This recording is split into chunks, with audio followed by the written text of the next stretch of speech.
मुझे भूख लगी है। चल बेटा, इंसानों ने वहाँ हमारे लिए कुछ फल रखे हैं। बूम। आज फिर से मानवता शर्मसार हो गई है। ऐसा क्या हुआ हथनी के साथ जिसने पूरी दुनिया का दिल दहला दिया है?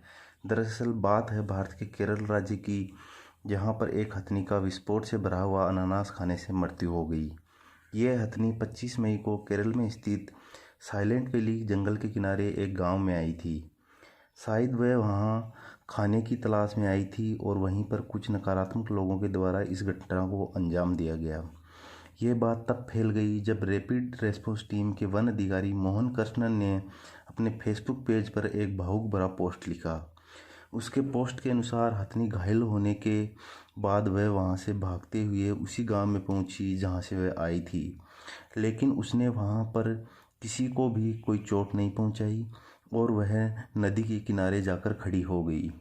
वहां दुख और दर्द के साथ 3 दिनों तक पड़ी रही, लेकिन वहां उसे कोई भी सहायता नहीं पहुंचाई गई। फिर वन विभाग ने पशु चिकित्सकों से हथनी का ऑपरेशन करवाने की कोशिश की, लेकिन तब तक बहुत देर हो चुकी थी और 27 मई को उसकी मृत्यु नदी के किनारे हो गई। फिर इसके शव को पोस्टमार्टम के लिए ले जाया गया और जिस डॉक्टर ने इसका पोस्टमार्टम किया उसने बताया कि इस हथनी की उम्र करीब 14 से 15 साल थी। उसने सिसकते हुए आवाज़ में कहा कि इसके जबड़े के दोनों ओर गंभीर चोटें आई थी और इसके सारे दांत टूट चुके हैं। उसने बताया कि इसने सूंड और मुंह को लगातार 3 दिनों तक पानी में ही रखा था। लोगों की आंखें तब झलक गई जब डॉक्टर ने कहा कि यह हथनी गर्भवती थी और कुछ ही दिनों में एक बच्चे को जन्म देने वाली थी। उस गर्भ में पल रहे मासूम से बच्चे को यह पता भी नहीं था कि उसके जन्म से पहले ही उसकी मौत की तैयारी इंसान नामक जानवरों के द्वारा कर दी गई है।